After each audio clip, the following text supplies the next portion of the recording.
Hi guys, my name is George Natsvlishvili. I'm head of organic at Glovo. Glovo is, the app where you can order not only food, grocery, pharmacy, but also order anything. We are like super unique versus our competitors, and that's why we are developed very fast. And we are already presented in more than 26 countries within more than 200 cities. Our core markets are South Europe, Eastern Europe, and Latin American countries, and we are growing and growing, and we're gonna conquer the world. This is a brief story about my company, but let's go to the topic now. And today I'm super excited. We have a really cool topic to discuss together. Our expert Alexandra Kleeman. I'm super happy that she joined us because she usually is super busy with tons of work at her company, and usually she skips all events like this. But now, we catch her, so I'm super happy, Alex, that you are with us. I don't want to steal too much time and to do like a lot of blah blah blah, and just want to let you introduce yourself with a warm-up question. Why, in your opinion, offline marketing is very important for apps? First of all, hi everybody. I'm super happy to be here, and I'm not as busy as George says. Why I think offline marketing is important. I speak from the experience of growing a mobile marketplace. So what Shpock does is we're a C2C marketplace, and we try to make selling and buying used things faster and easier, which means for a marketplace, liquidity is key. So we needed to really grow our reach super quickly. We needed to reach both sellers and buyers, because without liquidity, the marketplace is not going to work.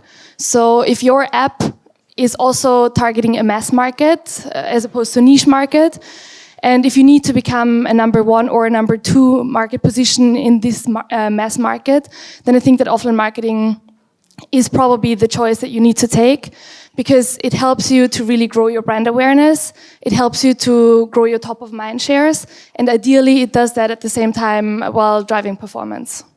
Yeah, I forgot to mention that Alex has a 360 overview of marketing, because she was involved not only as offline marketing but also in user acquisition. You were also head of CRM team, so she has a 360 overview. So she knows very well, and she was super involved in offline stuff in her company to basically on TV production.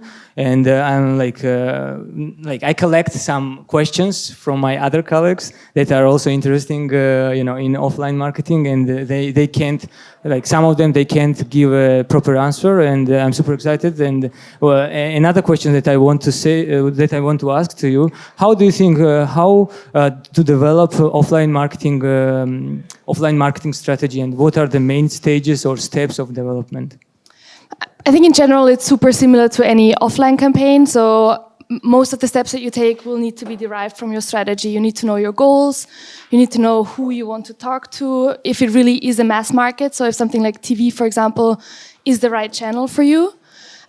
What is the message you want to send? What's the USP you want to communicate? And for offline marketing, even more important than for online marketing, what is the budget that you want to spend? Because usually you need to have a certain budget to make the campaign worthwhile. For me, the two big differences to a regular online campaign is the agency. Because we at Shpock, we usually try to do everything ourselves, and George knows that. We do everything in-house. We don't trust anybody else. We don't want to work with agencies. But when it comes to a TV campaign or an out-of-home campaign, then you probably need some external help. And that means that you need to find an agency that understands your goals and that understands that you're operating with a performance focus. So for us, finding this agency was key, because they helped us to come up with a media plan and the strategy that really helped us to reach those goals. And then the second big point for me is the creative, because probably all of you have mad Photoshop skills that helped you to come up with some cool online creatives if resources were scarce. But chances are that for a TV campaign, or as I said, an out-of-home campaign, those skills aren't going to be enough anymore. So you need to have some proper design resources at hand. We used to have a design team that helped us, but it's also a good opportunity to work with external designers and to find people who really know what's working for TV, for out of home, for whatever radio you're producing. And then you need to really test that creative, because you are going to put more money behind it than behind your regular online creatives. And it's going to be much harder to swap it out if you realize that something doesn't work. So before going live, test your creative, iterate again, test it, make sure that it works towards your goal. And if you don't have the resources to have an agency back you with testing, there's other ways you can do. You can have team tests. So what we always did is we asked everybody on the team, we showed them the commercial, we asked them what they remembered from it. We had a couple of questions that we wanted to know from everybody. You can do user tests that you can facilitate yourself. So we did in-app testing for commercials, for example. So there's a lot of ways. The key message is you really need to test that creative before you get it out. So as far as I know, you had a lot of and have a lot of success stories of like very successful offline campaigns. In your opinion, what are the essential elements of successful offline campaigns, and why? We had our first big TV campaign in the UK in 2015. And it really was a huge success. So it was the second time that we tried to enter the market. The first time was 1 year prior to that, and it didn't really work. So we went back to our core markets, Austria, Germany. And then we gave it another shot with our TV campaign, as I said, in 2015. And it was a huge success. We really skyrocketed our growth. And to be honest, to this point, we're still, even ourselves, trying to reproduce that success that we had and are trying to find the success factors for this campaign. And looking back, I think it was because the ad was very unique. It was weird and it was a bit unpredictable because it was different, and it was a bit uncomfortable because it was something that people weren't used to. It wasn't even very British because we didn't have any British person on the team. So I think for some British natives, it was just, as I said, very weird. But I think this really helped us to evoke curiosity. And I think there's a lot of psychological research that says that curiosity is also a driver of behavioral intent. So I would assume that this was the recipe for success for us. This being said, I think if you're trying too hard, like if you're really trying to stand out and you're trying to be super innovative and creative and cool and hip, maybe that's not the right approach either, because your audience is going to be able to tell that you're not being authentic. On the other hand, if your creative is boring and it goes unnoticed, then you burn heaps of money because that campaign is going to be very expensive. So it's a tricky line, but in the end, I think being authentic and being unique is the key to have your campaign stand out. I talked to my colleagues, the brand managers and offline marketers, and they said, okay, we have a couple many channels of offline marketing, but some of them became non-efficient or became we can't invest money in it anymore because it's kind of old-fashioned, or I don't know, it became not relevant for this specific market. In your case, what do you think what are the main channels of offline, and are some of them did one of them become non-efficient, and it wasn't that wasn't the case a couple of years ago? I will mention TV and out-of-home a lot because for us, these were the two main channels. And as George mentioned, I was very active in producing our TV campaigns. But obviously, those are not the only offline channels. So there's radio, where for us, we tried it, but it was much more difficult to get management buy-in because for some reason, we could never really convince our management that radio worked as well as TV or out-of-home. But then there's also a lot of smaller channels that you can use if your budgets aren't as big. So there's promotional giveaways and flyers and business cards and speaking at events and presenting how Glovo is revolutionizing delivery services. So there's a lot of different channels that you can use. I think I wouldn't say there's channels that aren't worth investing in per se, because I do think that it depends very much on your budget, on your business, but also on the stage of business that you're in. So when we first started in Austria and Germany, one of our biggest campaigns was being present at flea markets, because this was exactly where we could meet our target group. We had people there who were interested in buying and selling. Usually it was young people, so they had a mobile affinity, and they were just very prone to using our product. And it was great and helped us grow a lot. But then once we expanded geographically and we went to different markets, it just got more and more difficult for us to facilitate this channel. That's why we stopped it, but that doesn't mean that for a startup in an earlier period, it can't be a great channel. Also, I agree with you that it depends on stage. Also, it depends on a country, because in some countries, for instance, coverage of TV is 90% or whatever. In some countries, nobody cares about TV as much as in another. Yeah, so it's also depending on coverage of market of offline channel. Yeah.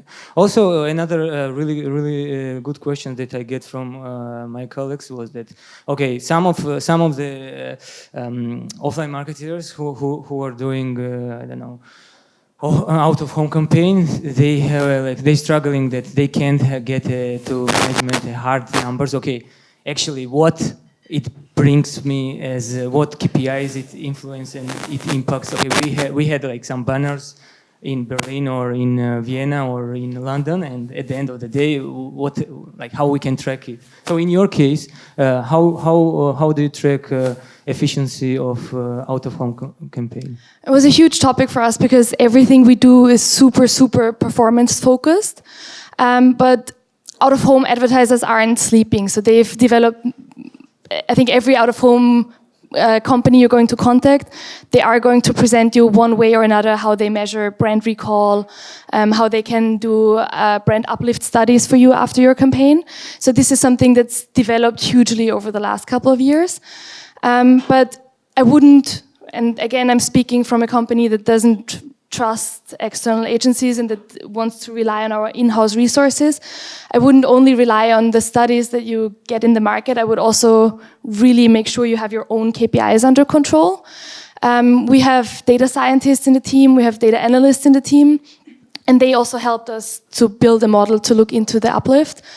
And the more you can break down your KPIs, the easier it's going to be for you to see if a specific region or a specific city, as you said, if you have a banner in London, if your visits or your downloads or your sales are going to go up in London.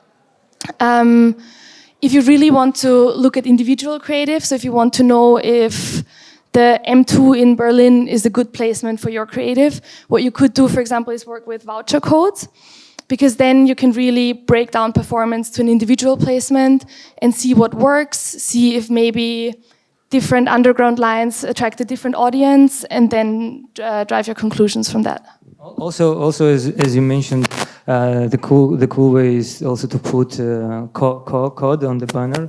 It's also good. We try a couple times at Glovo as well, and sometimes it works, sometimes no. But at least we have some results. Exactly, that's going to give you real insights, and it's you're not guessing anymore. Mm-hmm. If we talk about the brand, Shpock became brand especially in UK. So it's your core market, and in London or in UK, who are from UK actually. So, do you know Shpock? Yes. So 9 out of 10 people knows what is Shpock, and you were the person who bring these awarenesses to these people.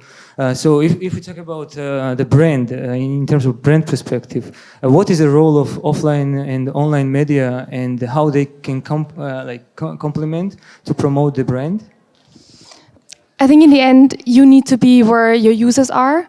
And since your users aren't just online or just offline, you also need to be online and offline. And one very easy proof for that is that if you're running an offline campaign, then you're probably going to see how your online KPIs are changing.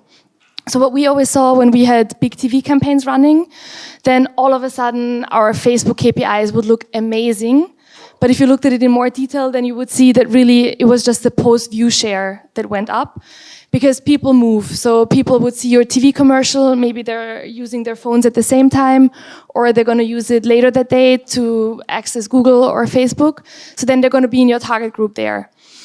And it's not necessarily a bad thing, because there's this rule of 7 that you're probably aware of, which says that for a prospect, in order to become a customer, he needs to see your commercial or your ad around 7 times. So if you are present in multiple channels, then your chances of reaching that magical number 7 are much higher.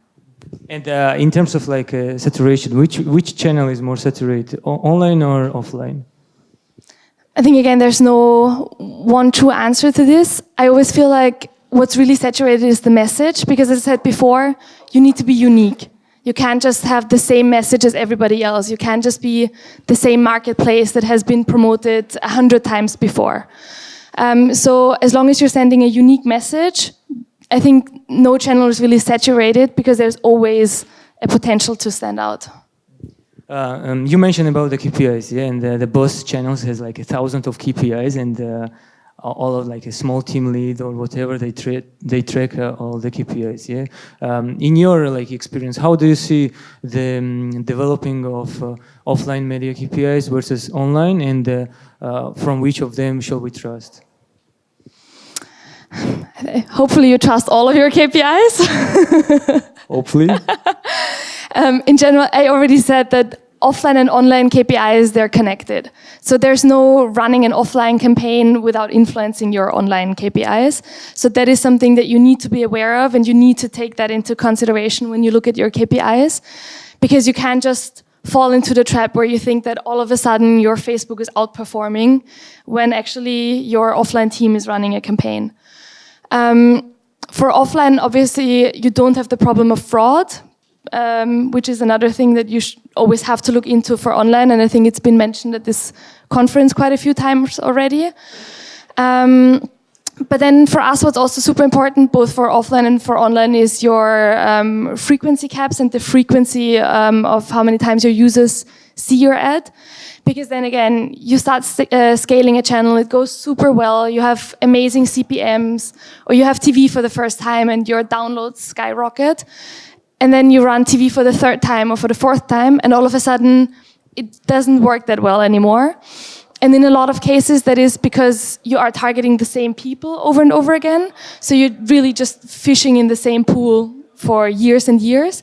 And I think this is something that you really need to look into to make sure that your strategy allows you to tap into different user groups, which is also something that's great about offline. And then we look into cohorts a lot, because it doesn't just tell you if you're getting a cheap install or a cheap download. It really tells you if those users are going to have a good lifetime value. If we talk about like, you know, other players who invest tons of money, like and tons of money actually, versus apps, are like FMCG companies, yeah, and we all know like they had a huge influence on media, offline media. What do you think? Do FMCG companies develop a media landscape? Yes, sure. I think if you look at the top spenders per country, then it's going to be very, very strongly dominated by the same 5 to 10 names. But what you've seen over the last couple of months or even years is that also the P&Gs and Unilevers of this world are shifting budgets from offline to digital and to online. I think this is going to change the media landscape. So this is probably going to be a wake-up call to offline agencies to invest even more in the brand uplift studies that I mentioned before, in allowing for personalization and allowing for targeting options, because this is what advertisers really are looking for. But I think in the end, it's not going to kill TV, it's not going to kill radio, because still it's important for your brand ROI. And I think if big companies don't invest in those channels, then in the end, they're just going to erode their brand ROI. And I also just recently read an eMarketer study where consumers, it was in the US though, where consumers in the US said that they feel the advertising they see on linear TV is still more relevant than the advertising that they see via programmatic video, for example. So I think there's still a discrepancy between the acceptance of offline and online. Okay, now my favorite question actually. I like to ask this question. Like everyone, we are human persons, yeah, and everyone we have experience with fails, and because if we don't fail, like we never get success. Yeah. So if we talk about epic fails, yeah, in like in your cases, yeah, can you share with the audience like epic fails, not one, but like at least couple, and what did you do to avoid it in future, and what do you recommend the audience, to not to do the same shit? So if you fail, especially with TV, it's going to hurt because it's going to be expensive. Really expensive, guys. Like really expensive. So the reason why I mentioned before that you really need to test and iterate your creative is because this was one of our big fails. We come from performance marketing, and there it's natural for us to A/B test everything that we launch. And then we just started this super expensive TV campaign, and we were like, it's gonna be fine, we don't need to test that. And then we launched it, and it didn't perform. So we had to redo it and recut it and go back to the agency and tell them that we actually need this here and this there. And it was super stressful and a huge hassle, and we could have really saved ourselves a lot of time if we had tested it before. But also from that, we learned that online video can be a great way of testing. And we also developed those internal testing methods that I mentioned before, where we do team tests and user tests. Any test you can think of is good because it's a lot of money that you're wasting. Yeah, actually, I'm super happy that I'm not working in offline because, like, if you do epic fail, guys, in online, in my case, organic, okay, we will not get incremental downloads, but we will not lose anything. Yeah, but in your case, if you do fail, it's done. No, you wanted multiple fails, right? More failures. Country specifics. If you go into a different country, please make sure you check all of the requirements they have. Turns out in the UK, you can't use a lot of flashing images because they have epilepsy tests that they do on your TV commercials. Okay. Okay. Also, currencies, for example. There's different regulations across different countries on how you can show currency in creatives. So there's a lot of country specifics that you really need to take care of. And if you overlook some of them, it could be annoying. Could be. So let's move to the epic fails, to the key learnings. I want to talk about key learnings and what key learnings over the last half a year you get and you can share with the audience in terms of course offline marketing. I think one of my key learnings was that people really remember offline. We didn't have any TV commercials this year. We didn't have any out-of-home campaigns in the last 6 months. And still, I meet a lot of people who remember the campaigns that we had previously. And it's never happened to me that somebody talks to me about a Facebook creative that I had 2 years ago. And it happens with a lot of TV campaigns. So that one that I mentioned from 2015, people still talk to me about it. And that's one of my biggest learnings. Okay, if we talk about, like, I'm still a representative of online marketing, guys, and we always have a fight with offline and brand teams that, okay, guys, who's gonna get a budget, who's gonna get more budget, and we always make a tons of charts that, okay, like if we invest in online, we will get a much more impact than in offline, and we have a constant fire between these two departments, like who at the end will get more budget to spend because of efficiency. Yeah? Like even like some of my colleagues who are working, of course, on online, they will say, of course, offline is like old-fashioned stuff. We shouldn't invest too much money. We already invest too much money, and at the end, in one user acquisition, we will bring a lot of much more money than offline. Yeah, and like offline is more like chill and down, and they say, okay, but still. It has a huge impact on organic installs because people watch TV and then they actually downloaded apps and it counts as kind of organic, but we all know that it's like super incremental stuff.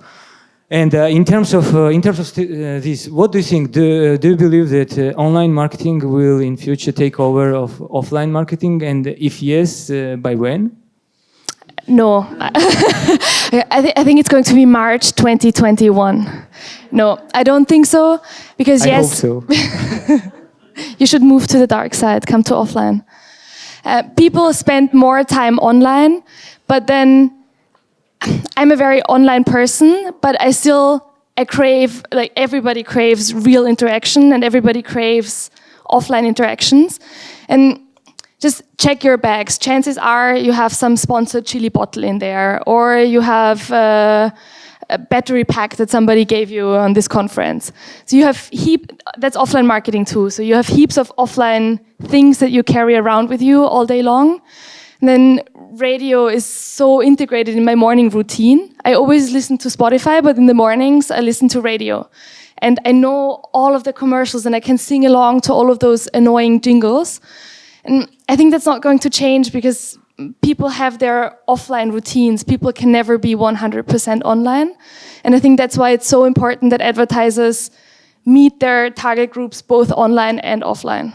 I mean, on this stage, I agree with you that people more remember in their minds like TV campaign versus kind of offline Facebook, online Facebook stuff, or I don't know, user acquisition stuff. So they never remember in 1 month. It's like what that?